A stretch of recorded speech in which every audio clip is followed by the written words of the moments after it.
þið tilbúin? Já, erum við ekki bara að telja niður og svo kviknar á þessu og við byrjum bara að telja frá 10, erum þið tilbúin? Já.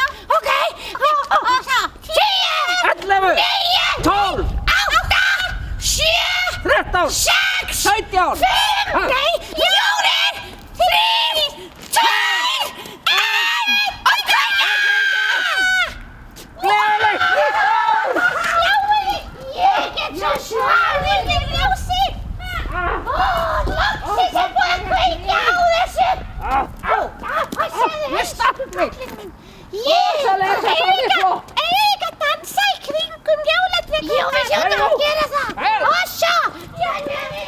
Guðlaug, aðventugarðurinn í Reykjanesbæ, þetta er nýjung. Já, þetta er alveg glænýtt verkefni. Við stóðum frammi fyrir því núna að fá ekki vinabætur frá Kristjánssand eins og við erum vön. Af því að það er búið að leggja af þessi formlegu vinabæðarsamskipti. Og við höfum alltaf verið með lítinn viðburð í upphafi aðventu þar sem við höfum tekið á móti trénu og þakka fyrir það. Og þegar að það kom í ljós að það var ekki lengur, þá fórum við svona pæli hvort að við getum kannski breytt eitthvað svona þessari jóladagskrá hjá okkur. Og þá eiginlega svona kviknaði þessi pæling. Við höfum fundið fyrir svona eftirspurn frá fólki til að vera, til dæmis að selja varning. Og við svona eiginlega ákváðum að gera tilraun, að skapa þess ákveðið færi vegna þess að eins og allir vita þá gátum við ekki haldið ljósanótt. Og þá áttum við smá svona fjármagn eftir sem nýttist ekki þá og þá kviknaði þessi pæling hvort við gætum kannski nýtt það núna í aðdraganda jóla. Og þá eiginlega var þessi hugmynd til. Þetta er náttúrulega svona, hvað ég var að segja, konsept eða ef við getum orðað það þannig, mjög svona vinsælt í útlöndum. Já, þetta er og víðar og líka hér á landi. Einmitt, það er ekki nýtt undir sólinni sem maður segir. Við prófuðum í fyrra svona að þreifa okkur í þessi átt, við auglýstum jólakofan, það var 1 kofi á Hafnargötunni og við fundum fyrir mikilli eftirspurn frá íbúum að fá að selja. Og þá kom þessi pæling að taka þetta aðeins lengra og svo fannst okkur við eigum þetta fína torg hérna og náttúrulega skrúðgarði sem að mörgum finnst að mætti nýta betur. Þannig að það var þessi hugmynd hvort við getum tengt þetta eitthvað svona skemmtilega saman. Þannig að kannski er okkar uník þá hér að vera með þessa skrúðgarðstengingu. Þannig að það er ekki endilega salan sem er númer 1, 2 og 3. Heldur kannski þetta bara konsept að geta líka komið bara og notið skreytingana og svo hitt í bland. Kjartan, ég var að segja að það sé svona ljós í myrkrinu á svona frekar, hvað ég var að segja, mjög skemmtilegum tímum.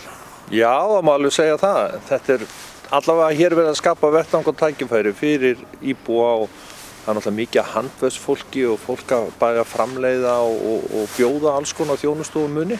Þannig að það er svona sölumóment í því og svo verður hér fjölbreytt dagskrá en því til þess að koma í veg fyrir mikla söfnun fólks á ákveðnum tímum út af COVID og því öllu saman. Þá ætlum við ekki að auglýsa dagskrána, þá bara svona rúllar þetta á laugardögum og fram á jólum og vonandi bara tekst það vel til. Þannig að eru ykkur sérstakir opnunartímar og sem að þið verðið með? Já, við ætlum að vera með þessa sölu kofa opna frá 12 til 5 á laugardögum og 4 til 11 á Þorláksmessu. Og síðan eins og Kjartan segir, verður bara svona rúllandi dagskrá. Það verður alltaf eitthvað að vera, það er tónlist, það er hægt að kaupa sykurbúða og grilla yfir opnum eldi og það verða jólasveinar og eitthvað svona fígúrur á ferð. Þannig að og svo bara endilega líka koma þar fyrir utan. Það til dæmis eru leikskólarnir eru búin að vera að skreyta ákveðin tré í garðinum og í Björtu er til dæmis gaman að koma og skoða það. Og eins og alltaf fjörheimar að vera með okkur og útbúa svona einhvers konar jólasveina ratleik sem fólk getur bara komið með börnunum sínum og reynt að finna jólasveinana og eitthvað svoleiðis. Við höfum kannski eftir að kynna þetta aðeins betur. En það, og bara, þetta er bara frábært til að taka myndir. Þannig ég vona bara að íbúar geti notið þess að koma og svona skemmta sér hérna. Já, þetta er frábær aðstæða hérna. Já, yndislegt og þegar veðrið er svona gott eins og í dag á þessum upphafsdegi þá náttúrulega bara hlakka ég til að vonandi að sjá fólk koma og nýta þetta allt saman. Nú, svo má þróa verkefni áfram á næsta ári, getum við kannski skreytt meira og fengið rafverktakana í lið með okkur, kannski útluta einu tré á fyrirtækin eitthvað slít. Við erum að skoða þessa þætti líka, við virkja íbúðana meira. þið hefur verið að fá jólatré frá Vinabæ í Kristjánssand. Já. En það allavega komið tré, en það var sérst ekki frá Kristjánssand núna. Nei, Kristjánssand sameinaðist öðrum sveitarfélögum núna í fyrra. Og eins og gerðist hér þegar Keflavík, Njarðvík, Hafnir sameinuðust í Reykjanesbæ, þá losnaði Vinabæjarsambönd allavega Njarðvíkumegin, held ég, örugglega. Og það sama að gerast þarna. Þetta voru mörg sveitarfélög og þau voru bara að losa þessi sambönd, alltaf svo endurskipuleggja það, við vitum ekkert hvað framtíðin ber í skauti sér. En við fengum tré frá þeim í 50 ár, held ég, og það var bara frábært, en allt hefur sinn tíma. Og nú bara tækifæri til þess að endurskoða prógrammið. En hvaðan þetta tré? Ég bara veit það ekki. Þetta kemur, Kívanis, menn redduðu þessu fyrir okkur. Já. Þannig að það er bara frábært. Elli Hannes var bara að græja þetta. En ég langar aðeins að grípa boltana sem að Kjartan var að segja með fyrirtækin og svona, vegna þess að það akkurat 2 fyrirtæki sem höfðu samband að fyrrabræði og tóku að sér skreytingar á kofunum. Og það er fyrirtæki Raf Company og verslunni Kostur í Njarðvík, og það var rosalega ánægilegt að fá þetta símtal frá þeim og þeir bara tóku að sér að setja jólagreni á kofana og skreyta. Þannig að auðvitað vonum maður að þetta gerist síðan áfram, fleiri kom inn í og þetta ná að vaxa og dafna, því að sjáu þið fyrir hvernig inn í miðjum skrúðgarðinum fullt af ljósum, það voru geggjað. Þannig bara góð stemming í Reykjanesbæ á aðvendunni. Já, það er bara engin ástæða til annars, bara njóta, hafa gaman og hafa gott hjarta og huga.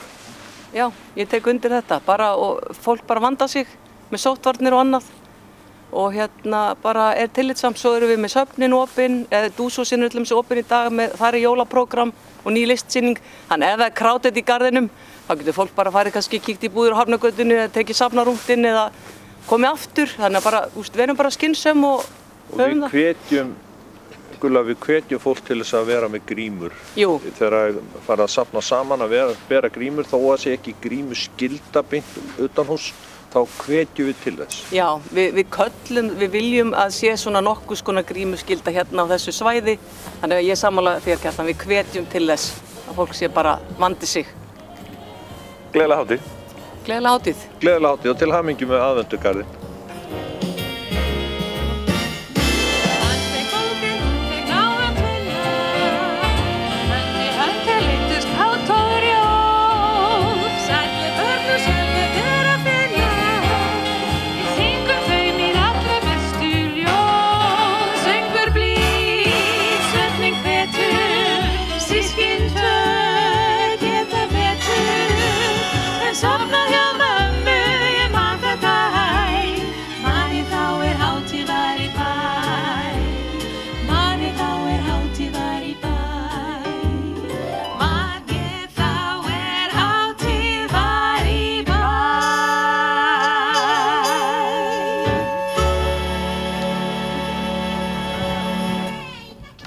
Komið sæl, ég heiti Birna Rúnarsdóttir og ég heiti Sara Dögg Eiríksdóttir og við erum jólaseríurnar og við ætlum að syngja og spila hér í aðventugarðinum. Húhú!